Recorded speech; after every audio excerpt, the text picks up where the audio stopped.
Okay guys, let's get start. চলো শুরু করলাম আজকের বিষয় সি স্টুপস টু কনকার। আজকে কি পড়াতে শুরু করছি? C stoops two কনকার। C stoops two কনকার কার লেখা? অলিভার গোল্ডস্মিথের লেখা। কার লেখা? অলিভার গোল্ডস্মিথের লেখা।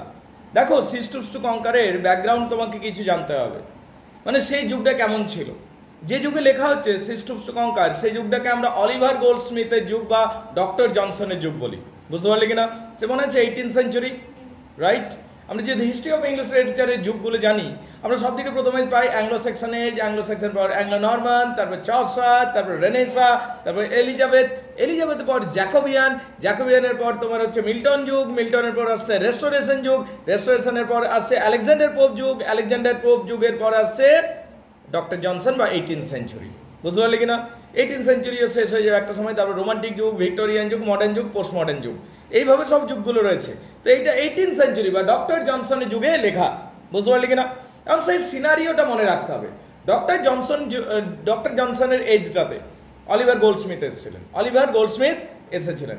তিনি অলিভার গোল্ডস্মিথ পিরিয়ডিক্যালসও প্রকাশ করেছিলেন। পিরিয়ডিক্যালস মানে বলতে পারো সাপ্তাহিক পত্রিকা বা 15 দিনে পর পর প্রকাশিত হলো এইরকম পত্রিকা।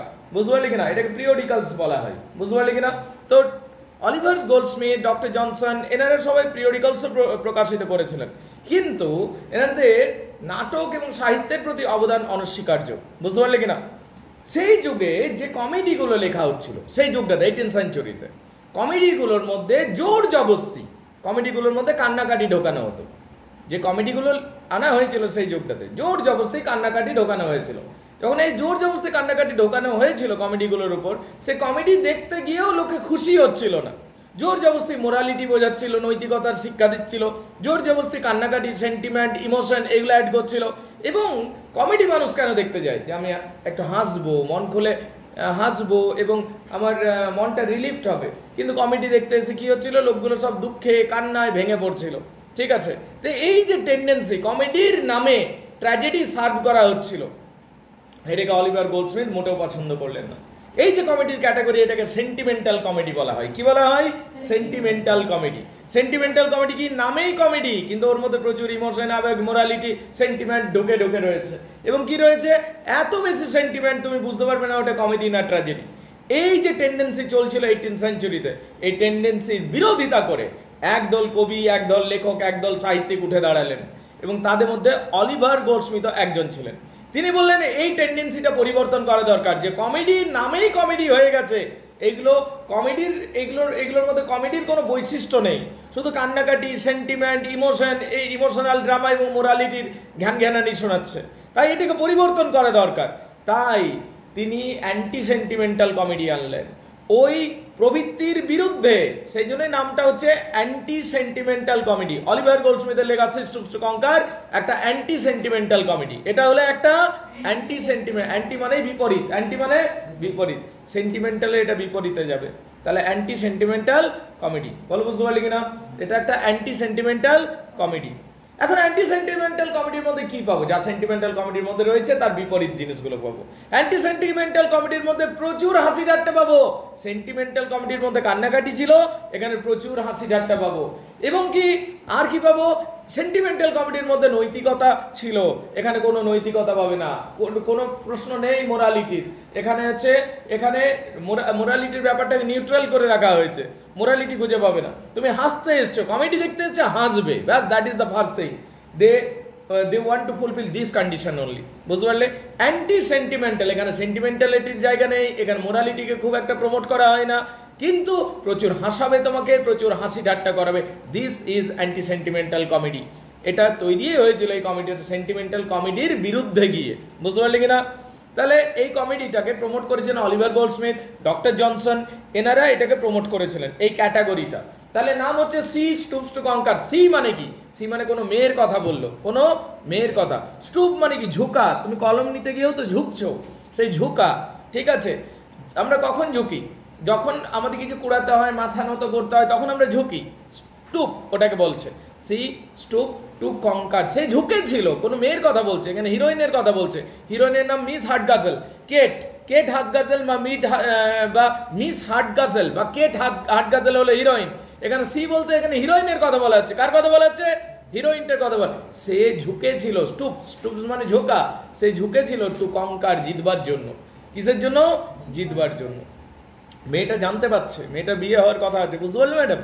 মেয়েটার বিয়ে হওয়ার কথা আছে এবং মেয়েটা জানতে পারছে যে তার যে ফিউচার হাজব্যান্ড আছে, মেয়েটার যে ফিউচার হাজব্যান্ড আছে, সে ফিউচার হাজব্যান্ড একটু অড প্রকৃতির ক্যারেক্টার। মেয়েটা জানতে পারছে কিরকম, যে জেন্টেল লেডিদের সাথে সে কথাই বলতে পারে না, জেন্টেল লেডিদের সাথে মাটির মূর্তি হয়ে দাঁড়িয়ে থাকে, চুপচাপ দাঁড়িয়ে থাকবে, তুই যা বলবি বড় জোর হ্যাঁ বললো বা না বললো, ব্যাস ওই রকম। যদি এইরকমই হয় ক্যারেক্টারটা, তাহলে তোর জীবন থেকে রোমান্স তো গেল। Suppose you get such husband, যে জেন্টেল লেডির সামনে কথাই বলতে পারে না, রাইট? তাহলে তোর লাইফ থেকে রোমান্স গেল কি না? না থাকবে, কিছুই থাকবে না। তো জেন্টেল লেডি তো তুই, যেহেতু তুমি একজন জেন্টেল লেডি মাই ডিয়ার, তোমার সামনে তো কথাই বলতে পারবে না, তোমার ভয় পাচ্ছে, রাইট? তাহলে তোমার জীবন থেকে রোমান্স চলে গেল। এবার ব্যাপার হচ্ছে এই যে ক্যারেক্টারটা, যে ছেলেটা তাকে দেখতে আসছে, মেয়েটাকে, হিরোইনটাকে দেখতে আসছে, সে একটা অদ্ভুত চরিত্র। সে জেন্টেল লেডি দেখলে কথা বলতে পারে না, কিন্তু বার লেডি যদি দেখে, সেই ব্যাপারে আবার সে চ্যাম্পিয়ন। বার লেডিদের কাছে সে পুরো চ্যাম্পিয়ন, বুঝতে পারলি কিনা? পুরো মানে তোর বেঞ্চে উঠে ড্যান্স করে দেবে বার লেডিদের সামনে, বুঝতে পারলি? এইরকম লোক। তাহলে একটা অড ক্যারেক্টার। যখন লেডিটা জানতে পারছে, হিরোইন জানতে পারছে যে আমার ফিউচার হাজব্যান্ড এমনি হতে যাচ্ছে, তখনও ভাবলো তাহলে তো আমাকে অন্যভাবে অ্যাপ্রোচ করতে হবে, বিষয়টাকে অন্যভাবে দেখতে হবে। নইলে তো আমি যদি জেন্টেল লেডি হয়েই থাকি সারা জীবন, তাহলে আমার জীবন থেকে রোমান্সও চলে গেল, আমি ছেলেটাকেও চিনতে পারবো না, বুঝতেই পারলাম না, আমি পুরো ট্র্যাজেডির মধ্যে চলে যাব। তাহলে উপায় কি? আমি বার লেডি সেজে যাই। যদি আমি বার লেডি সেজে যাই, তাহলে কি হবে? ও নিশ্চয়ই আমাকে বার লেডি মনে করে আমার সাথে প্রেম করবে, আমার সাথে মজা করবে, ইয়ার কি করবে, এবং আমি তাকে বেটার চিনতে পারবো, এবং আমার প্রেম জীবনটাও একটা কালারফুল লাইফে পরিণত হবে, এবং আমি তাকে জিততে পারবো, তাকে প্রেম করে তাকে জিততে পারবো, তার মন জিততে পারবো, এবং তাকে ফিউচার হিসাবে আমি অ্যাকসেপ্ট করতে পারবো। কিন্তু এইটা করতে গেলে আমাকে ঝুঁকতে হচ্ছে সামাজিক স্তরে। জেন্টেল লেডি থেকে বার লেডি হওয়া বা প্রস্টিটিউটসের মতো বিহেভ করা, একটা সামাজিক স্তরে ঝোঁকা হচ্ছে কিনা?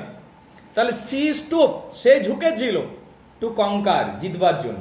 সে ঝুঁকেছিল সামাজিক স্তরে। জেন্টেল লেডি এবং বার লেডির মধ্যে সামাজিক স্ট্যাটাসের পার্থক্য রয়েছে। তুমি যখন জেন্টেল লেডি থেকে বার লেডিতে পরিণত হচ্ছ, তুমি তো ঝুঁকছোই সামাজিক দৃষ্টিকোণ থেকে। তাহলে সে ঝুঁকেছিল টু কঙ্কার, জিতবার জন্য। সে ঝুঁকেছিল কিসের জন্য? জিতবার জন্য। কিসের জন্য? জিতবার জন্য। কি জিতবে? তার হাজবেন্ডকে জিতবে বলে, বুঝতে পারলে? তাহলে এইটা হলো নাটকটার নামটা, সি স্টুপস টু কঙ্কার। বলো নামটা ক্লিয়ার কিনা? কঙ্কার মানে কি? জেতা, ভিক্টরি, উইনিং, বলে কিনা? আচ্ছা, লেখককে অলিভার গোল্ডস্মিথ। কি ধরনের লেখা এটা? Anti sentimental comedy. Anti sentimental comedy কি? সেন্টিমেন্টালের বিরুদ্ধে লেখা। এটা এমন ধরনের কমেডি যেখানে সেন্টিমেন্ট পাবে না, প্রচুর হাসি ঠাট্টা পাবে, মোরালিটি পাবে না, বুঝতে পারলে? কিন্তু হাসতে হাসতে পেট ছিঁড়ে যাবে, তোমার পেটে ব্যথা ধরে যাবে, এইরকম কমেডি। এটা হলো অ্যান্টি সেন্টিমেন্টাল কমেডি, বুঝতে পারলে? ঠিক। এই যে কবিতাটা লিখেছেন, এটা কাকে সমর্পিত করা হয়েছে? ডক্টর জনসনকে সমর্পিত করা হয়েছে। অলিভার গোল্ডস্মিথ লিখছেন, কাকে সমর্পিত করা হচ্ছে? ডক্টর জনসনকে, বুঝতে পারলি কিনা? এই যে নাটকটা রয়েছে, এই নাটকটা যখন আমরা পড়বো, নাটকটা পড়তে গিয়ে আমরা কয়েকটা ক্যারেক্টারকে জানতে পারবো। কয়েকটা ক্যারেক্টার ছিল সেই সময় যারা মঞ্চস্থ করেছিল, ঠিক আছে? সেই ক্যারেক্টারদের সম্বন্ধেও একটু আধটু জেনে নিতে হবে। এখানে আমরা বিভিন্ন ক্যারেক্টার জানতে পাবো। যেমন প্রথম কথা হচ্ছে, স্যার চার্লস মার্লো বলে একটা ক্যারেক্টার থাকবে। মিস্টার গার্ডেনার বলে একটা লোক এটা অ্যাক্টিং করেছিল। Young Marlow, sir mister Lee Lewis বলে একটা লোক এটাকে অ্যাক্টিং করেছিল। হার্ড গাজেল, মিস্টার শাটার বলে একটা লোক ছিল, তিনি অ্যাক্টিং করেছিলেন। হেস্টিংসের ক্যারেক্টার মিস্টার ডিউব্লেমি অ্যাক্টিং করেছিলেন। টনি লাম্পকিন মিস্টার কুইক অ্যাক্টিং করেছিলেন। আর ডিগরি মিস্টার সাউন্ডার, এইরকম করে অ্যাক্টিংগুলো হয়েছিল। মিসেস হার্টগাজেল, মিসেস গ্রিন এটাকে অ্যাক্টিং করেছিলেন। মিস হার্টগাজেল, মিসেস বার্কলে অ্যাক্টিং করেছিলেন। তো এই সমস্ত অ্যাক্টারগুলোর নামগুলো তোমাকে একবার দেখে রাখতে হবে, পরীক্ষাতে এলে আসতে পারে একটা দুটো, বুঝতে পারলে কিনা? টনি লাম্পকিন বলে একটা চরিত্র ছিল, এখানে আছেও। সেই চরিত্র খুব মজার চরিত্র, কিন্তু সেই যুগের একটা বিখ্যাত অ্যাক্টর ছিল মিস্টার উডওয়ার্ড। কি নাম ছিল? মিস্টার উডওয়ার্ডকে অফার করা হয়েছিল যে আপনি এই চরিত্রটা করুন টনি লাম্পকিনের, কিন্তু সে রিজেক্ট করে দিয়েছিল, না আমি এটা করবো না, বুঝতে পারলি কিনা? কিন্তু অদ্ভুতভাবে টনি লাম্পকিন বিশাল বিখ্যাত হয়ে যায়, right? So this is the background of the drama. এটার একটা সত্যিকারের গল্পও আছে, শুনে রাখো। লেখক ছিলেন অলিভার গোল্ডস্মিথ। তখন তিনি হস্টেলে থাকতেন। হোস্টেলে থাকাকালীন মদ খাওয়ার অভ্যাস জুটেছিল এবং সেই জন্য মদ খেতে খেতে মাঝে মধ্যেই তিনি বহু দূরে ঘুরতে চলে যেতেন। এই ধরো আমার গৌরাঙ্গবাবু, ঠিক আছে, ধর হোস্টেলে থাকছে, আর ঘরে থাকে বলে ঘরের মধ্যে কিছু নিয়ম থাকে, তো সেগুলো মেনে চলতে হয়। কিন্তু যখন তুমি হোস্টেলে থাকো, হোস্টেলে কিন্তু 2-4টা বদমাইশি করা সম্ভব, ঠিক আছে। তো হোস্টেলে থাকলো, ও একবার করে যায় মদ খেয়ে নেয়, ঠিক আছে। তো মদ খাওয়ার হ্যাবিট হয়ে গেছে, তোর হয়নি যদিও, ঠিক আছে, কিন্তু আমি বলছি অলিভার গোল্ডস্মিথের হয়েছিল। অলিভার গোল্ডস্মিথ হোস্টেলে থাকতো, হোস্টেলে থাকাকালীন মদ খাওয়ার অভ্যাস জুটেছিল। এবার কি হলো, অলিভার গোল্ডস্মিথ একদিন গ্রাম্য অঞ্চলে ঘুরতে গেল, একটা অজানা জায়গায়। অমনি বার হয়ে যায়, কবি তো, লেখক তো, ওইরকম বার হয়ে গেছিল। এবার যখন বার হয়ে গেছিল, তখন একটা জায়গায় গিয়ে পর ও মদ খুঁজছে যে কোথায় মদ পাওয়া যাবে, ঠিক আছে। বাট কি হলো, সেখানে কিন্তু কোথাও পাওয়া যাচ্ছিল না। ওখানে ওখানে ঠিক ঠিক ঠিক ঠিক ঠিক okay okay now the point is that, the question is that, আমরা এখানে দেখতে পাচ্ছি অলিভার গোল্ডস্মিথ একটা গ্রাম্য অঞ্চলে যাচ্ছে, এবং সেই গ্রাম্য অঞ্চলে যখন যাচ্ছে, ওখানে একটা ফুল ক্যারেক্টারের সাথে দেখা হচ্ছে, একটা জোকার চরিত্র। দেখবি প্রত্যেকটা গ্রামে একটা দুটো থাকতে পারে, শহরে গ্রামে, যে ধর যে খুব একটা কাজ নেই, লোকের মধ্যে কনফিউশন লাগাবে, লোককে কিছু বলে বেড়াবে, ঠিক আছে, ওইরকম একটা দুটো ক্যারেক্টার থাকলেও থাকতে পারে, ঠিক আছে। ঘটনাচক্রে অলিভার গোল্ডস্মিথ সেই রকম একটা লোকের সাথে পাল্লায় পড়েছিল। এবার লোকটা গিয়ে জিজ্ঞেস করলো যে এখানে মদ কোথায় পাওয়া যায়, বার কোথায় আছে। নিয়ে লোকটা একটু ভাবলো, নিয়ে বলে ওইখানে সামনে আছে, সামনে ওইখানে একটা দেখো ঘর আছে, ওইখানে মদ পাওয়া যায়। তবে দেখবে ওই ঘরটা একটু কিন্তু পুরনো ধরনের, ঠিক আছে। সত্যি অলিভার গোল্ডস্মিথ চলে গেল, দেখলে হ্যাঁ পুরনো ধরনের ঘর আছে। নিয়ে ওখানে গিয়ে পর অলিভার গোল্ডস্মিথ, ঘটেছে ওর জীবনে, লেখকের জীবনে ঘটেছে, গিয়ে পর বলে এখানে মদ দাও, মদ পাওয়া যায় নাকি শুনলাম। মদ দদ খেয়ে নিল, পুরো লর্ডলি বিহেভ করছে জমিদারের মতো, কি টাকা পয়সা চিন্তা করো না, ও দিয়ে দেবো আমি, পুরো একদম বিশাল লর্ডলি বিহেভ করেছে। নিয়ে মদ খেয়ে নিয়ে ওইখানে টলে পড়েছে।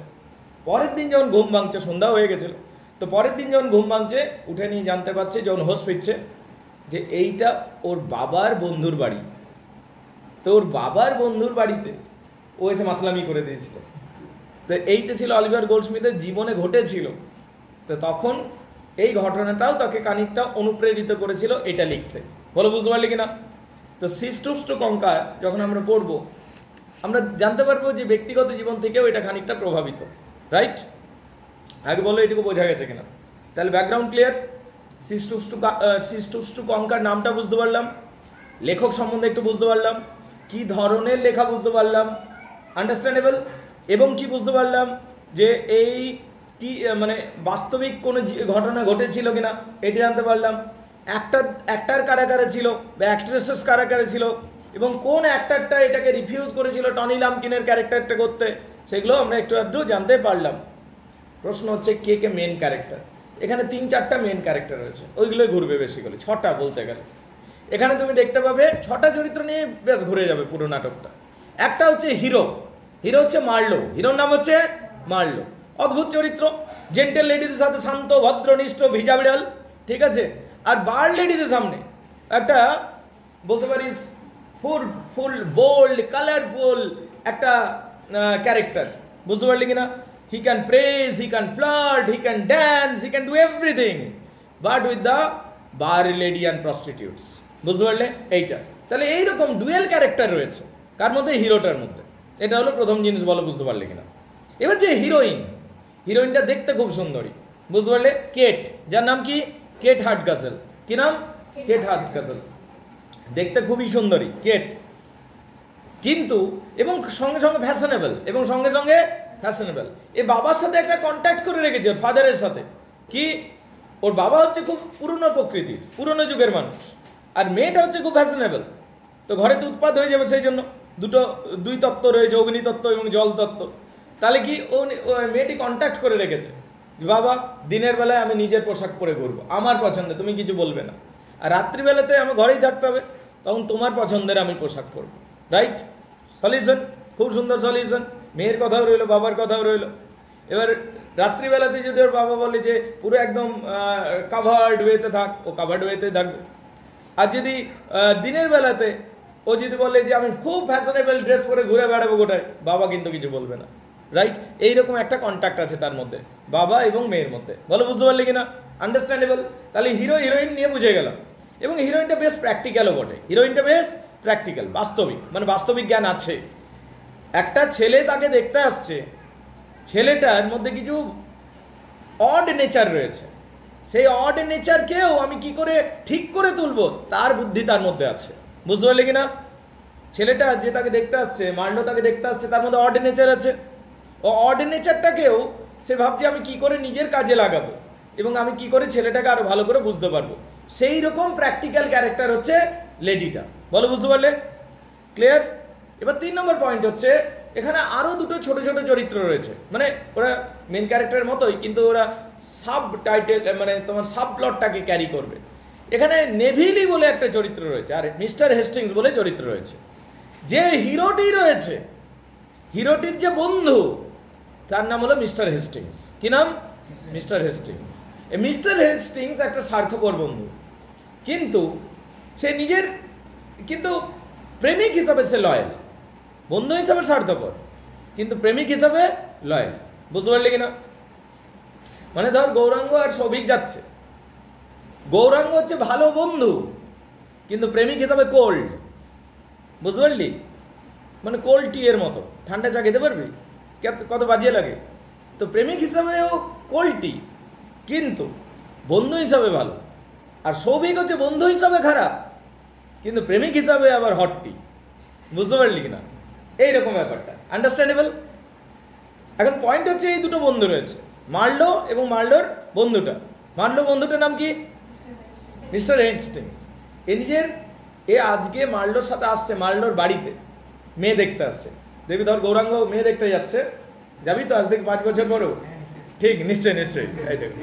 তো তখন সৌভিককে নিয়ে একাতে যায় না সাধারণত, ঠিক আছে, একটা দেবী বন্ধু দ্বন্দ্ব নিয়ে যায়, ঠিক আছে। তো যেই হোক, একটা কেউ ছেলেরা সাধারণত কাউকে নিয়ে যায়, 1 জন 2 জন 3 জন মিলে যায়, ঠিক আছে। তো যখন যাচ্ছে, এর সাথে কে যাচ্ছে? সৌভিক যাচ্ছে। ঠিক সেই রকম মার্লোর সাথে হেস্টিংস যাচ্ছে। কিন্তু এখানে মার্লো জানে যে আমার ওখানে বিয়েটা হবে না, কারণ আমি জেন্টালিটির সাথে কথাই বলতে পারবো না। কিন্তু আমার বন্ধুকে যদি নিয়ে যায়, আমার ফ্রেন্ডকে আমি নিয়ে যাই, হেস্টিংসকে নিয়ে যাই, ওর সুবিধা হবে। কেন? কি সুবিধা হবে? তার কারণ যে বাড়িতে আমি মেয়ে দেখতে যাচ্ছি, সেই বাড়িতেই আমার বন্ধুর গার্লফ্রেন্ড থাকে। তাহলে আমার জন্য খুব একটা কাজে না লাগলেও আমার বন্ধু তার প্রেমিকাকে নিয়ে পালাতে পারবে, তার ব্যবস্থাটা আমি করতে যাচ্ছি। মার্লো সেই উদ্দেশ্যে মেয়ে দেখতে যাচ্ছে। আর তার বন্ধু কি উদ্দেশ্যে যাচ্ছে? ওর গার্লফ্রেন্ডকে নিয়ে পালাবে, সেই উদ্দেশ্যে। মানে হেস্টিংস যে যাচ্ছে মার্লোর সাথে, মার্লোর জন্য যাচ্ছে না, বোঝার চেষ্টা করো। ও কার জন্য যাচ্ছে? ও নিজের জন্যই যাচ্ছে। বুঝতে পারলি ব্যাপারটা? আন্ডারস্ট্যান্ডেবল? আর মার্লো যে হেস্টিংসকে নিয়ে যাচ্ছে, কেন নিয়ে যাচ্ছে? শুধু বন্ধুত্ব সুলভ আচরণের জন্য। ফ্রেন্ড, চো আমি তোকে হেল্প করবো, তুই গার্লফ্রেন্ড নিয়ে পালাতে পারবি, তুই বিয়ে করবি, আমি তোকে হেল্প করবো, I M a good friend, এইটা। বুঝতে পারলে? কারণ আমি জানি ওখানে আমার বিয়ে হবে না, তো তুই চল, তোকে ভালো রিসেপশন দেবে, মিষ্টি খাওয়াবে, ভালো করে থাকবে, তুই আমার সাথে যাচ্ছিস, এই হিসাবে যাচ্ছে। তাহলে বলো হেস্টিংসের ক্যারেক্টারটা বুঝতে পারলি কিনা? এখানে একটা হেস্টিংসের ক্যারেক্টার পাবো। লাভার হিসাবে কিন্তু ভালো হেস্টিংস, প্রেমিক হিসাবে ভালো, কিন্তু বন্ধু হিসাবে ভালো নয়। ও বুঝে যাবে, হেস্টিংস বুঝে যাবে এটা কোনো বার নয়। ওরা একটা ওই যে মেয়ে দেখতে যাচ্ছে সেই বাড়িটাকে ওরা বার বলে ভুল করবে। হেস্টিংস বুঝে যাবে, কিন্তু হেস্টিংস তাও বলবে না মার্লোকে। তার কারণ যদি মার্লোকে বলে দিই, মার্লোর সঙ্গে সঙ্গে সেখান থেকে পালাবে, তো তার গার্লফ্রেন্ডকে নিয়ে যাওয়ার পরিকল্পনায় ভেস্তে যাবে। তাই সে মার্লোকে ওই ডিসেপশনের মধ্যেই রেখে দিচ্ছে, প্রতারণার মধ্যে রেখে দিচ্ছে, যে তুই এটা বারেই ভাব। বুঝতে পারলে? যতক্ষণ না আমি আমার গার্লফ্রেন্ডকে নিয়ে পালাচ্ছি। তো তার মানে এখানে হেস্টিংসের ক্যারেক্টারটা বলতে পারে একটা স্বার্থপর চরিত্র। বুঝতে পারলি কিনা? আর আরেকটা চরিত্র পাবি, হেস্টিংসের গার্লফ্রেন্ডকেও পাবি, নেভিলি। কি নাম? নেভিলি মেয়েটাও ফ্যাশনেবল, দেখতে সুন্দর, কিন্তু নেভিলি মেয়েটার কিছু গন্ডগোল আছে, বোঝার চেষ্টা করো। কি গন্ডগোল? নেভিলি মেয়েটা ভালোবাসে হেস্টিংসকে। কাকে ভালোবাসে? হেস্টিংসকেই বিয়ে করতে চায়। কিন্তু নেভিলির মা বাবা নেভিলির জন্য 1 বাক্স সোনা দিয়ে গেছে, সে সোনাটা না নিয়ে যাবে না। হেস্টিংস চলে এসছে, নেভিলিকে বলছে চলো চলো নেভিলি, তোমাকে নিয়ে যাব, সব সুযোগ রেডি, ঘোড়াও রেডি, গাড়িও রেডি, শুধু তুমি গেলেই হয়। বলছে না, আমি যাবো না যতক্ষণ আমি সোনার বাক্সটা পাই। বুঝতে পারলি? ও সোনার বাক্সটা না নিয়ে যাবে না। কে? নেভিল। ও বেরিয়েও যাবে, কিন্তু যখন বুঝতে পারবে সোনার বাক্স না, আবার ফিরে চলে আসবে। কে? নেভিল। মানে নেভিলের কাছে জুয়েলারি, সোনা দানা একটা খুব বড় ফ্যাক্টর বটে, বুঝতে পারলি? মানে ফ্যাশনেবল লেডি বটে, বুঝলাম, সবই বুঝলাম, কিন্তু তার সাথে সোনা দানাটাও ফ্যাক্টর। প্রেমটাও ফ্যাক্টর বটেই, কিন্তু সোনা দানা বেশি ফ্যাক্টর বটে নেভিলির কাছে। তো নেভিলিকে তোর একটু গ্রেডি ক্যারেক্টার মনে হবে, বুঝতে পারলি কিনা? নেভিলি ক্লিয়ার না? ক্লিয়ার নয় মিস নেভিলি। আরেকটা বিষয় রয়েছে এই গল্পটার মধ্যে, তুমি একটা ক্যারেক্টারকে দেখতে পাবে, নাম হচ্ছে টনি লাম্পকিন। কি নাম? ও হচ্ছে এই গল্পের মেইন অ্যাট্রাকশন। টনি লাম্পকিন হচ্ছে মেইন অ্যাট্রাকশন, প্রধান আকর্ষণ। টনি লাম্পকিন হচ্ছে হিরোইনের ভাই, মানে হচ্ছে কেটের ভাই। কেট নামক যে হিরোইনটা, যে স্টুপিংটা করবে, সোশিয়াল স্টুপিংটা করবে, যে জেন্টেল লেডি থেকে বারমেড দেওয়া হবে, তার ভাই। তার ভাই হচ্ছে কি নাম? টনি লাম্পকিন। তবে ফুল ব্লাডেড ব্রাদার নয়, স্টেপ ব্রাদার, বুঝতে পারলি কিনা? যাই হোক, টনি লাম্পকিন, টনি লাম্পকিন হচ্ছে ভাই, বুঝতে পারলি কিনা? এমনি ছেলেটা বিরাটই ভালো, কিন্তু হাসি মজা করতে এক্সপার্ট। এ হচ্ছে জোকার ক্যারেক্টারটা, লোকের মধ্যে কনফিউশন ক্রিয়েট করব, ঠিক আছে, লোককে একটু বিরক্ত করব, কিন্তু মনের দিক থেকে বিরাটই ভালো ছেলেটা, একদম ক্লিন হার্টেড, গোল্ডেন হার্ট রয়েছে, কিন্তু অল্প স্বল্প বিরক্ত করব। মেয়েরা জল নিয়ে যাচ্ছে, হাউ করে দেবো, ঠিক আছে। কোনো বিড়াল বাচ্চা আছে, তাকে ভয় খাওয়াবো, বুঝতে পারলি? কোনো তোর ঝোপে ঝাড়ে খরগোশ রয়েছে, খরগোশ ধরবার জন্য, খরগোশটাকে ভয় খাওয়ানোর জন্য এইদিক ওইদিক পিটবো ঝোপঝাড়টাকে, ঠিক আছে। মানে এইরকম ক্যারেক্টার। ওদের বাড়িতে কেউ পোস্টম্যান চিঠি দিতে এসছে, একটু জল খেতে চা খাচ্ছে, পোস্টম্যানটা বাইরে এসে দেখবে ওর চটিগুলো জ্বলছে, আগুন জ্বলছে, ও পুড়িয়ে দেবে চটিগুলো, ঠিক আছে। ওর বাবা, টনি লাম্পকিনের বাবা, স্টেপ ফাদার, বুঝতে পারলি? টনি লাম্পকিনের বাবা বসে আছে আরাম করে। আগেকার দিনে মানুষ হুইক পরতো, পরচুলা। হঠাৎ করে কোনো একজন লেডি এসছে, সে পিছন থেকে চুলটা দিয়েছে বেঁধে চেয়ারের সাথে, পরচুলা, ঠিক আছে। এবারে সামনে উঠতে গেছে, তখন ন্যাড়া মাথাটা বেরিয়ে গেছে আর পরচুলা পিছনে জ্বলছে, ঠিক আছে। এইরকম বদমাইশি করে টনি লাম্পকিন। মানে মনের দিক থেকে ভালো, কিন্তু বদমাইশি বিদ্যা আছে, বুঝতে পারলি কিনা? এই ক্যারেক্টারটা টনি লাম্পকিন। কারোর মধ্যে যদি কনফিউশন লাগানো যায়, ঠিক আছে, তবে বন্ধু হিসাবেও বিরাট ভালো। যদি এর বন্ধুত্ব পেয়ে যাস, খুবই ভালো বন্ধু, এবং একটা লাভার হিসাবেও খুব ভালো। এই একটা ক্যারেক্টার, লাভার হিসাবেও খুব ভালো আর বন্ধু হিসাবেও খুব ভালো। তবে পড়াশোনা নেই, পড়াশোনা কিছু করে না, বুঝতে পারলি? তবে কবিতা লিখতে পারে, কবিতা বলতে পারে। কেমন কবিতা? নিজে বানিয়ে কবিতা বলে দেয়। আবার কি নিজে শব্দ বানাতে পারে, কোনো শব্দ মাথায় আসছে না, একটা শব্দ বানিয়ে দিল, যা, ঠিক আছে। এইরকম ক্যারেক্টার, রাইট? তো এইরকম ক্যারেক্টার হলো টনি লাম্পকিন। টনি লাম্পকিন যখনই আসবে নাটকে, নাটকটার মধ্যে যেন একটা তুই এনার্জি খুঁজে পাবে।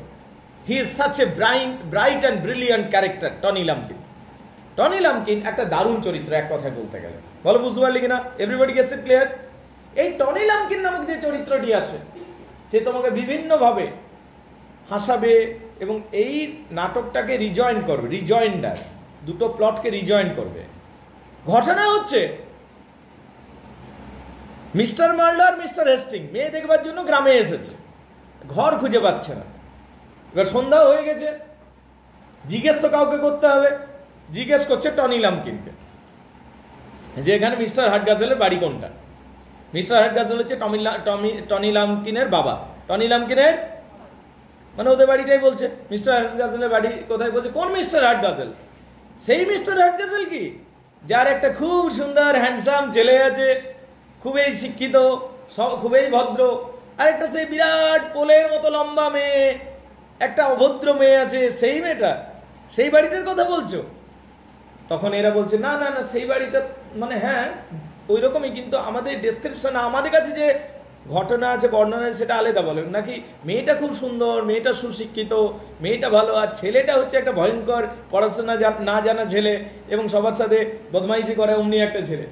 তখন টনি লাম্পকিন বুঝতে পারলে যে ওর ঘরটাই বলছে। তখন টনি লাম্পকিন বলল, জেন্টেলম্যান, আপনারা ভুল রাস্তায় চলে এসেছেন, আর সামনেই ঘরটা, বলছে তাহলে উপায় কি, রাস্তাটা বলে দেন। বলছে আপনারা যেটা যেতে চাইছেন সোজা যাবেন, তারপর ডান দিকে যাবেন, তারপর বাঁ দিকে যাবেন, তারপর আবার সোজা যাবেন, তারপর 4টা রাস্তার মোড় পাবেন। নিশ্চয়ই 4টা রাস্তাতে দৌড়বেন না, একটা রাস্তাতে যাবেন, নিয়ে পাহাড় পাবেন, নিয়ে ওখানে ক্র্যাকস্কাল কমন বলে একটা তোমার শ্মশান আছে। ক্র্যাকস্কাল কমনে ডাকাতদের উপদ্রব আছে, ওই রাস্তা দিয়ে গেলে মৃত্যু নির্ধারিত, ওই রাস্তা দিয়ে যাবেন। যাওয়ার পর আবার সোজা যাবেন, নিয়ে পর দেখবেন একটা গ্রাম পাবেন। তখন এরা বলছে এত লম্বা রাস্তা, তাহলে তার যাওয়া যাবে না, রাইট? তখন টনি লাম্পকিন বলছে হ্যাঁ, যদি আপনারা না যেতে চান তাহলে এখানে আজকে থাকবার ব্যবস্থা করতে হবে। তখন ওখানে একটা লজ ছিল যেখানে এরা আড্ডা মারতো, টনি লাম্পকিন আর বন্ধুরা আড্ডা মারতো। তাহলে বললো এই লজটাতে তাহলে ব্যবস্থা হয়ে যাক। তখন টনি লাম্পকিন বন্ধুদেরকে সিগন্যাল দিয়ে দিল। বন্ধুরা বলছিল হ্যাঁ হ্যাঁ হ্যাঁ হয়ে যাবে, কোনো অসুবিধা নেই। কিন্তু টনি লাম্পকিন যখন সিগন্যাল দিয়ে দিল, বলে দিল বন্ধুদিকে, তখন বন্ধুরা বলছে না, এখানে তার জায়গা নেই। ঠিক আছে, তোমরা যদি চাও আমরা তো অতিথি সেবা করব, 3টা চেয়ার পেড়ে দেবো, ওইটার উপর শুতে হবে, আর ছ্যাঁকাও লাগতে পারে, আগুন জ্বলবে 5টাতে। বলছে না না না, তাহলে তো এখানে শোয়া যাবে না, তাহলে থাকবো কোথায়? তো বলছে সামনে একটা বার আছে, এই সামনেই, বারটাতে চলে যাও। ওরা খাবার দাবারেরও ব্যবস্থা করবে, ভালো খাবার দেবে, অতিথি সেবা করবে, মদ দেবে। সর্বোপরি যে বার ওনারটা আছে, বুড়ো লোক, ভয়ঙ্কর বুড়ো লোক, ঠিক আছে, ও আবার এখন জেন্টেলম্যান হওয়ার চেষ্টা করছে। সারা জীবন বার মদ বিক্রি করেছে, এখন জেন্টেলম্যান হওয়ার চেষ্টা করছে। এবং সে তোমাকে এমন বিহেভ করবে যেন সে একটা বিরাট বড় হোস্ট মানে খুব ভালো অতিথি সেবা যে করতে পারে। তোমাকে সবসময় অতিথি আপ্যায়ন করবে, কিন্তু সে কিন্তু বার ওনার। তুমি ওখানে যাও, ভালো থাকা খাওয়ার ব্যবস্থা হবে। সন্ধ্যা হয়ে গেছিল, তাদেরকে সোজা পাঠিয়ে দিল সেই ঘরটাতে যেটাতে তারা মেয়ে দেখতে এসেছিল। মানে সেই ঘরটাতেই গেল, কিন্তু একটা ডিফারেন্ট কনসেপ্ট নিয়ে গেল যে এটা ঘর নয়, এটা বার। এবার ওরা যখন ঢুকছে, সেখানে কি হচ্ছে, মিস্টার হাটগাজেল দাঁড়িয়ে আছে, তাদেরকে ডাকছে, ওয়েলকাম করছে। তো এইভাবে আমরা দেখতে পাবো টনি লাম্পকিন কনফিউশন ক্রিয়েট করছে। তাহলে টনি লাম্পকিন ক্যারেক্টারটা এমনই একটা চরিত্র যে পুরো নাটকটা যে হচ্ছে, কনফিউশনগুলো তৈরি হচ্ছে, টনি লাম্পকিনের জন্য তৈরি হচ্ছে। কারণ টনি লাম্পকিনেই এদিকে ঘরটাকে বার বলে পাঠাচ্ছে। বলো বুঝতে পারলি কিনা? এরপরে কি হচ্ছে, টনি লাম্পকিনকে যদি প্রেমিক হিসাবে দেখি, তাহলে দেখতে পাবি খুব লয়াল প্রেমিক। ওর একটা গার্লফ্রেন্ড আছে, নাম হচ্ছে বেড বাউন্সার, গার্লফ্রেন্ডের নাম, ঠিক আছে? তো বেড বাউন্সারকেও ভালোবাসে। কিন্তু টনি লাম্পকিনের মা যে আছে, সে চাই আবার, টনি লাম্পকিনের মা আবার চাই যে টনি লাম্পকিনের সাথে মিস নেভিলির বিয়ে হয়ে যাক। টনি লাম্পকিনের সাথে কার বিয়ে হয়ে যাক? মিস নেভিলি, হাটগাজেলের গার্লফ্রেন্ড, এই সরি কি নাম, হেস্টিংসের গার্লফ্রেন্ড। হেস্টিংসের গার্লফ্রেন্ডের নাম হচ্ছে নেভিলির সাথে বিয়ে হয়ে যায়। নেভিলি আবার ওই ঘরটাতেই থাকে, দুঃসম্পর্কের রিলেটিভ হয়। বুঝতে পারলি কিনা? কেন চাই, এটা হচ্ছে প্রশ্ন। টনি লাম্পকিন তো বিয়ে করতে চায় না নেভিলিকে, কিন্তু টনি লাম্পকিনের মা চায় যে নেভিলির সাথে টনি লাম্পকিনের বিয়ে হয়ে যায়। কেন? তার কারণ সোনার বাক্স আছে একটা ঘরে, সেই সোনার বাক্সটার লোভে ওর মাটা চাইছে, টনি লাম্পকিনের মা, যে এর সাথে বিয়েটা হয়ে যায়। কিন্তু টনি লাম্পকিন বিয়ে করবে না। টনি লাম্পকিন তার নিজের প্রেমিকাকেই ভালোবাসে, কিন্তু বেচারের বয়স হয়নি যে নিজের ইচ্ছা মতো বিয়ে করতে পারবে, বয়সটাই হয়নি টনি লাম্পকিনের। তো সেই জন্য টনি লাম্পকিন এখনও তার মায়ের কথাতেই চলে। এবার নেভিলিও টনিকে বিয়ে করতে চায় না, আর টনিও নেভিলিকে বিয়ে করতে চায় না। কিন্তু মিসেস হাটগাজেল খুব বেশি জোরাজুরি করে যে এদের মধ্যে বিয়েটা দেবই। সেই জন্য এরা মিসেস হাটগাজেলের সামনে অ্যাক্টিং করে যে we are in love, but they are not in love. পয়েন্টটা বুঝতে পারলে? আন্ডারস্ট্যান্ড? মিসেস হাটগাজেলকে বোকা বানায়। বুঝতে পারলে কিনা? এটা হচ্ছে ঘটনা। ক্লিয়ার? টনি লাম্পকিনকে আমরা দেখতে পাবো, টনি লাম্পকিন আসলে মনে প্রাণে মিস নেভিলিকে ঘৃণা করে। যখন পরবর্তী সময় আমরা দেখছি হেস্টিংস চলে আসছে ওই ঘরটাতে, হেস্টিংস আসছে, টনি লাম্পকিনের সাথে পরিচয় হয়েছে, কনফিউশন, হেস্টিংস বুঝে যাচ্ছে এটা ঘর, এটা কোনো বার নয়। টনি লাম্পকিনের সাথে ফ্রেন্ডশিপ হয়ে যাচ্ছে। তখন টনি লাম্পকিন বলছে এইরকম কি কোনো মানুষ আছে পৃথিবীতে যে এই মেয়েটার থেকে আমাকে বাঁচায়? ঠিক আছে, খুব বিরক্তিকর মেয়ে, একে যদি কেউ বিয়ে করতে পারে তাহলে আমি খুশি একে পাঠিয়ে দেবো। তখন হেস্টিংস বলছে আমি বিয়ে করবো। কে বলছে? হেস্টিংস। তখন বলছে ঠিক আছে, তাহলে আমি তোমার জন্য আজকেই দুরন্ত ঘোড়া নিয়ে আসবো, তাড়াতাড়ি এটাকে নিয়ে যাও। রাইট? মানে ও একটা বলতে পারিস গুড ফ্রেন্ড, লয়াল লাভার, কিন্তু পড়াশোনা নেই। বদমাইশি বিদ্যা আছে, ঠিক আছে? এইরকম ক্যারেক্টার হচ্ছে টনি লাম্পকিন। আরও একটা দুটো চরিত্র পাবি। এই বাড়ির মালিক যে ফাদার ক্যারেক্টারটা, মিস্টার হার্টগাজেল, কি নাম? একটা বুড়ো লোক, পুরনো যুগের চিন্তা ভাবনা, পুরনো জিনিস ভালোবাসে, ওল্ড ওয়াইন ভালোবাসে, ওল্ড হাউস ভালোবাসে, ওল্ড বুকস ভালোবাসে, এবং একটা স্ত্রীও আছে তার। এই যে ক্যারেক্টার রয়েছে মিস্টার হার্টগাজেল, তোর মনে হবে একটা ভদ্রস্থ জেন্টেলম্যান, খুব একটা তোর খারাপ লাগবে না এই ক্যারেক্টারটাকে, তো মনে হবে ঠিকঠাক লজিক্যাল ক্যারেক্টার। তবে যেহেতু এটা হাসি ঠাট্টা নাটক, এটাও একটা জোকার ক্যারেক্টারই বটে, সবগুলোই জোকার ক্যারেক্টার, বুঝতে পারলে কিনা? অতিরিক্ত হাসি ঠাট্টা নাটকের ভালো সিরিয়াস ক্যারেক্টার পাবি না তো, এখানে সব জোকার ক্যারেক্টার, বুঝতে পারলে কিনা? তার মিস্টার হার্টগাজেল এখানে বাড়ির মালিক, ঘরটার মালিকের নাম কি? মিস্টার হার্টগাজেল। লোকটা কেমন? পুরনো যুগের মানুষ, এবং ফ্যাশন ট্যাশন পছন্দ করে না, বুঝতে পারলি কিনা? এমনকি নিজের মেয়ের সাথে কন্ট্যাক্ট করে ঘরে বাবু সাধারণভাবে থাকবে, ঠিক আছে? এইটা হয়ে আছে মিস্টার হার্টগাজেল। মিস্টার হার্টগাজেলের ছেলের নাম কি? মিস্টার হার্টগাজেলের কোনো ছেলে নেই, মিস্টার হার্টগাজেলের একটাই মেয়ে রয়েছে, কি নাম? কেট। আর তাহলে টনি লাম্পকিনকে স্টেপসন, খেয়াল রাখবে, মিস্টার হার্টগাজেলের ছেলে নয়, স্টেপসন, এটা মনে রাখবে, বুঝতে পারলি কিনা? এরপর চলে হয় মিসেস হার্টগাজেল। কাকে পাচ্ছিস? মিসেস হার্টগাজেল, মিস্টার হার্টগাজেলের স্ত্রী। ইনি বয়স হয়েছে কিন্তু এখনো ফ্যাশনেবল, ভয়ঙ্কর রকম ফ্যাশনেবল, বুঝতে পারলি? এর ফার্স্ট যে হাজব্যান্ড ছিল এর নাম ছিল মিস্টার লাম্পকিন। মিস্টার লাম্পকিন দ্বারা যখন তিনি প্রেগন্যান্টেড হয়েছিলেন তখন জন্ম হয়েছিল টনি লাম্পকিনের। পরবর্তী সময়ে ইনি বিবাহ করেন মিস্টার হার্টগাজেলকে, বুঝতে পারলি কিনা? এই হলো মিসেস হার্টগাজেল। এই হলো মোরালিটি, খুঁজতে যাস না কিছু, আমি আগেই বলে দিয়েছি, there is no morality in this play. Mrs Hardcastle তাহলে কাকে ভালোবাসে? তার ছেলেকে একমাত্র ভালোবাসে। নাম কি? Tony Lumpkin. টনি লাম্পকিন ভালো ছেলে। মিসেস হার্টগাজেলের চোখের মণি হলো টনি লাম্পকিন, বলো, বুঝতে পারলি কিনা? মিসেস হার্টগাজেল সব থেকে বেশি ভালোবাসে একটাই ক্যারেক্টারকে, কাকে? আর আরেকটা জিনিসকে ভালোবাসে, টাকা পয়সা, সোনার বাক্স, গয়না, ফ্যাশন, এটা ভালোবাসে। কে? মিসেস হার্টগাজেল। তোর কিন্তু মিসেস হার্টগাজেলের জন্য একটু খারাপ লাগবে। কেন খারাপ লাগবে?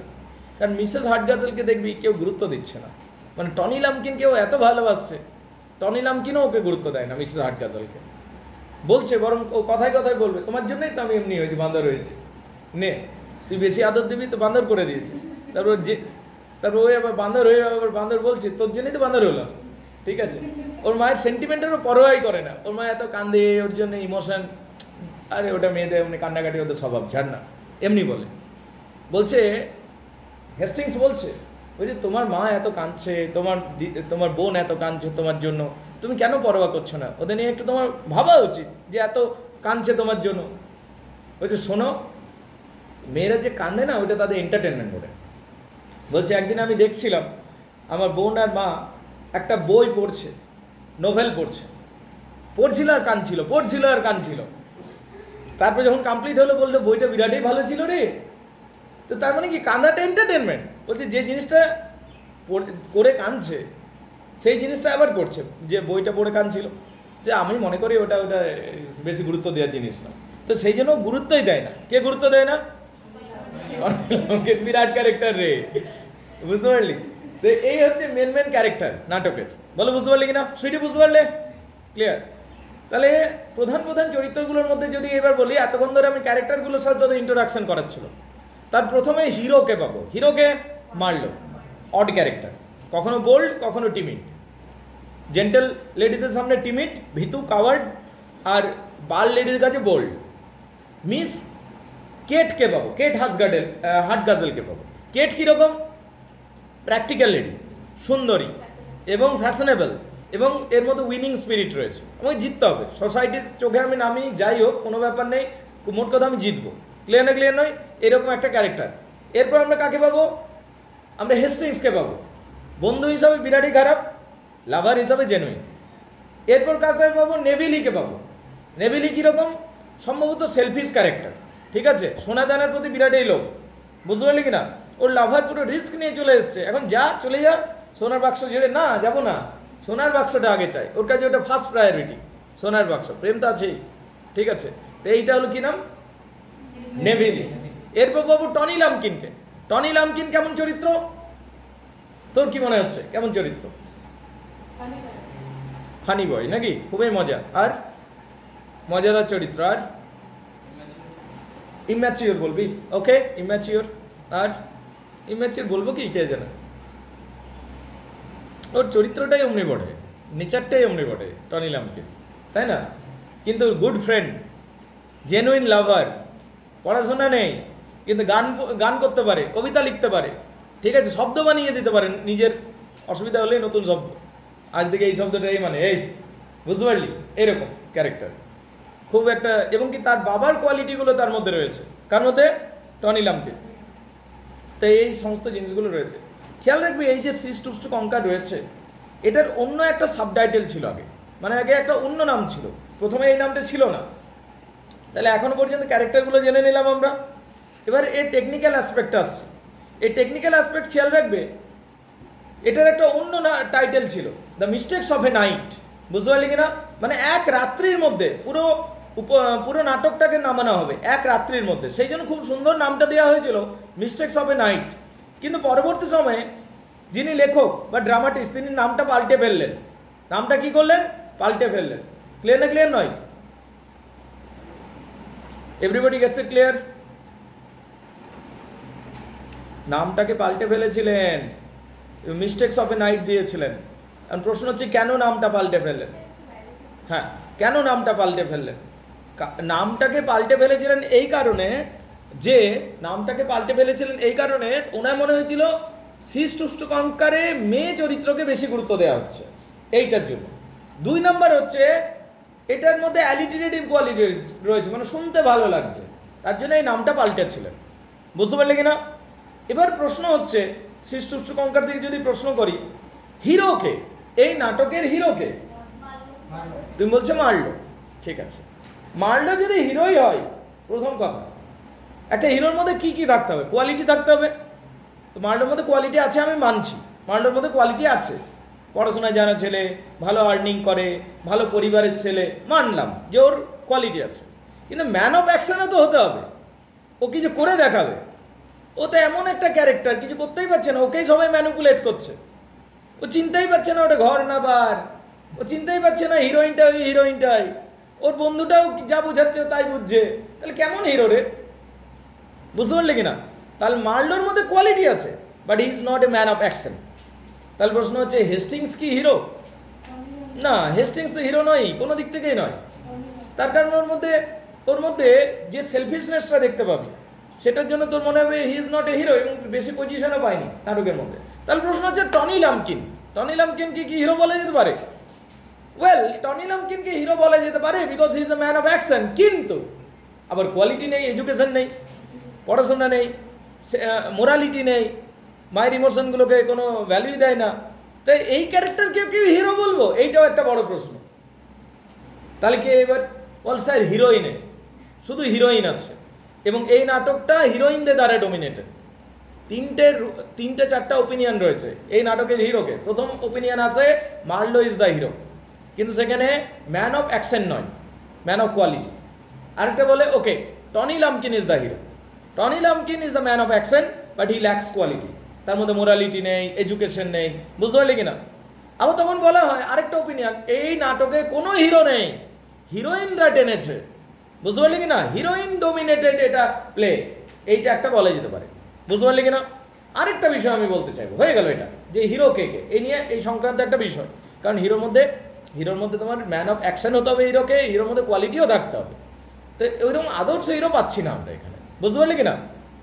তর্কের খাতিরে এদের সবাইকে বলা যেতে পারে, কিন্তু আদর্শ হিরোর কনসেপ্টটা নেই এখানে। এবার প্রশ্ন হচ্ছে, আরো একটি প্রশ্ন, যে কমন উইমেন ফিচার্স কি কি রয়েছে এই নাটকটাতে?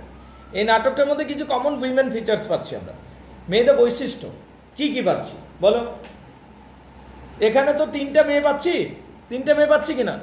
একটা মিসেস হার্টগাজেল, মাটা টনি লাম্পকিনের মা, একটা হচ্ছে হেস্টিংসের গার্লফ্রেন্ড নেভিলি পাচ্ছি, আর আরেকটা হচ্ছে মার্লোর ফিউচার ওয়াইফ কেটকে পাচ্ছি। 3টে মেয়ে পাচ্ছি। তো 3টে মেয়ের মধ্যে কিছু কিছু কমন ট্রেটস রয়েছে বা বৈশিষ্ট্য রয়েছে, সেগুলো কি কি? প্রথম বৈশিষ্ট্য প্র্যাকটিক্যালিটি। তিনটা মেয়েই প্র্যাকটিক্যাল। দাঁড়াও, আগে প্র্যাকটিক্যাল দেখো। কেট কি প্র্যাকটিক্যাল নয়? কেট তো প্র্যাকটিক্যাল, সেই জন্যই তো ও নিজের ফিউচার হাজব্যান্ডকে উইন করতে চাইছে। আচ্ছা, হেস্টিংসের গার্লফ্রেন্ড নেভেলি, ওকে প্র্যাকটিক্যাল নয়? ও প্র্যাকটিক্যাল।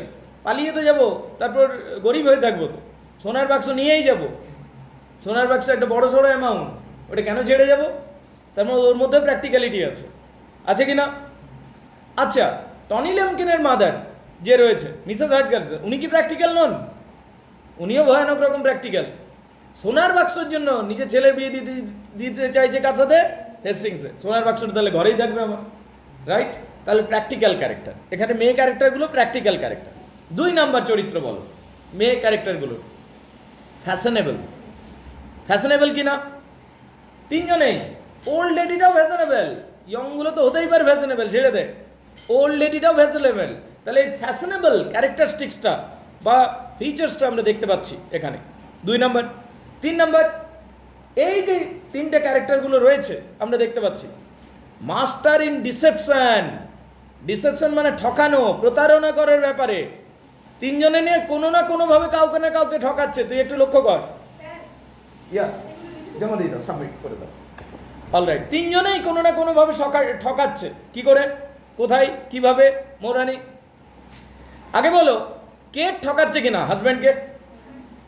বুঝলাম উদ্দেশ্য ভালো, কিন্তু ঠকাচ্ছে তো, ঠকানোই তো হচ্ছে, কারণ ও অন্য মেসেজে ওর সাথে প্রেম করছে, রাইট?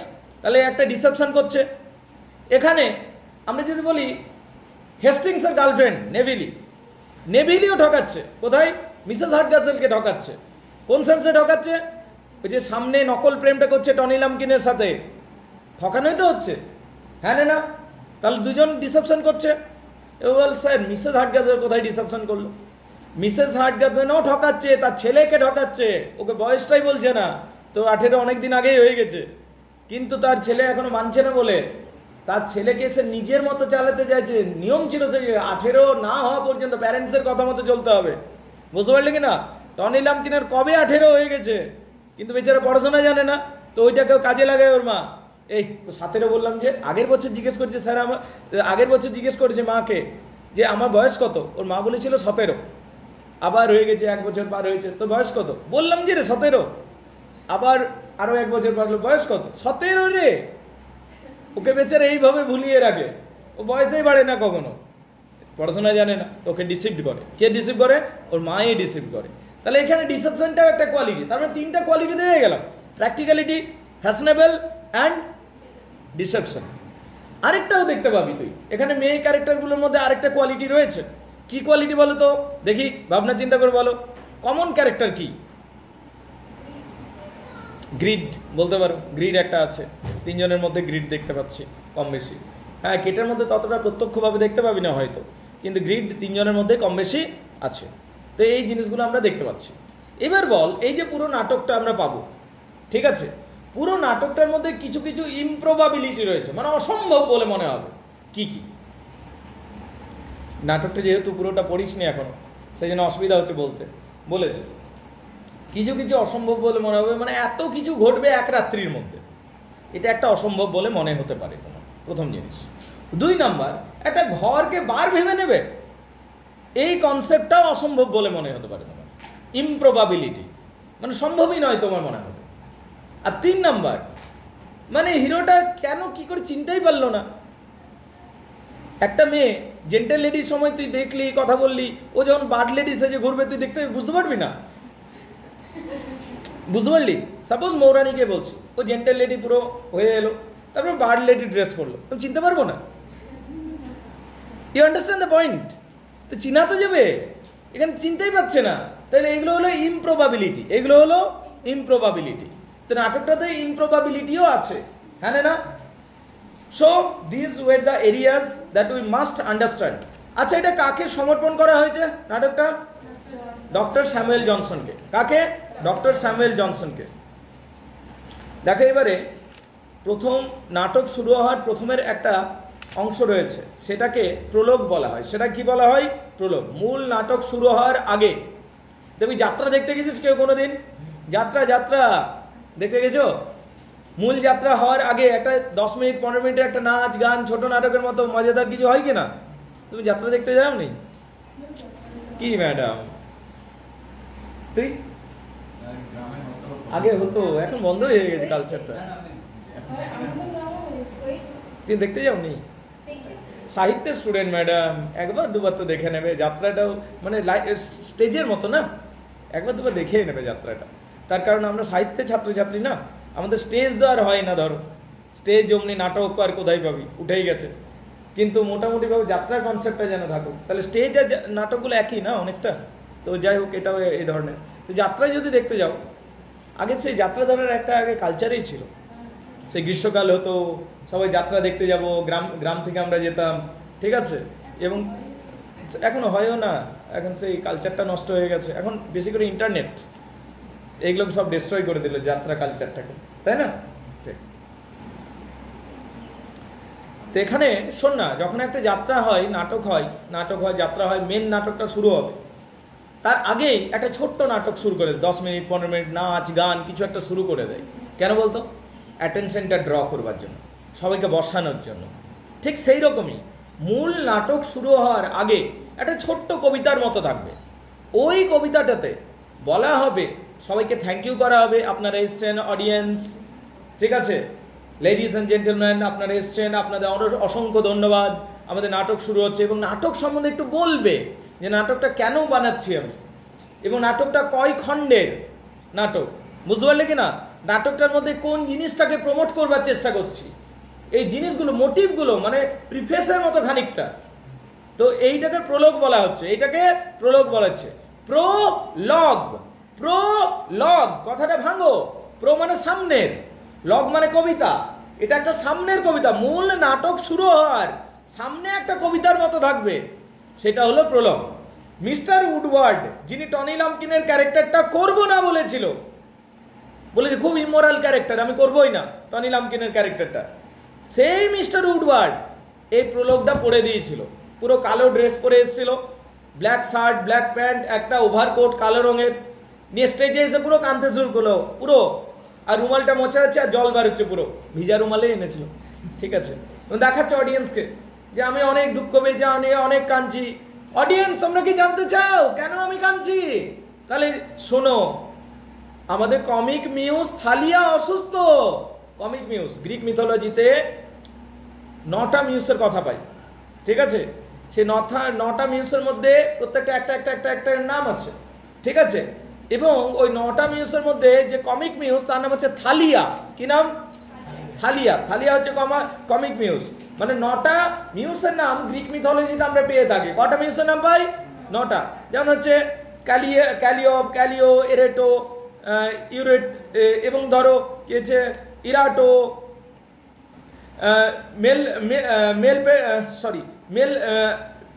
ভুল হচ্ছে, মানে উচ্চারণ ভুল হচ্ছে, মেল পেপিন, ঠিক আছে, থালিয়া, ইউরেনিয়া, ঠিক আছে, এই সমস্ত নামগুলো রয়েছে। এরকম করে 9টা। প্রত্যেকটা দেবী, গ্রিসের দেবী একটা ডিপার্টমেন্টে থাকে। কেউ কমেডি ডিপার্টমেন্টে থাকে, কেউ গানের ডিপার্টমেন্টে থাকে, কেউ নাচের ডিপার্টমেন্টে থাকে, তাই এপিকের ডিপার্টমেন্টে থাকে, এমনি করে করে প্রত্যেকটা একটা দেবী।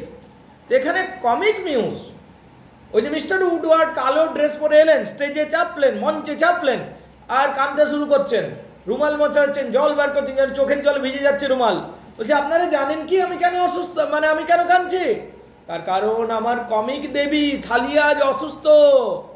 ও বহুদিন ধরে এমন কমেডি খেয়েছে যেগুলো নামেই কমেডি, এবং কমেডি হচ্ছে হাসি ঠাট্টা জিনিস, কিন্তু এমন কান্নাকাটি ভরা কমেডি উনি খেয়েছেন যে তিনি আজ অসুস্থ হয়ে গেছেন, মৃতপ্রায় হয়ে পড়ে রয়েছে।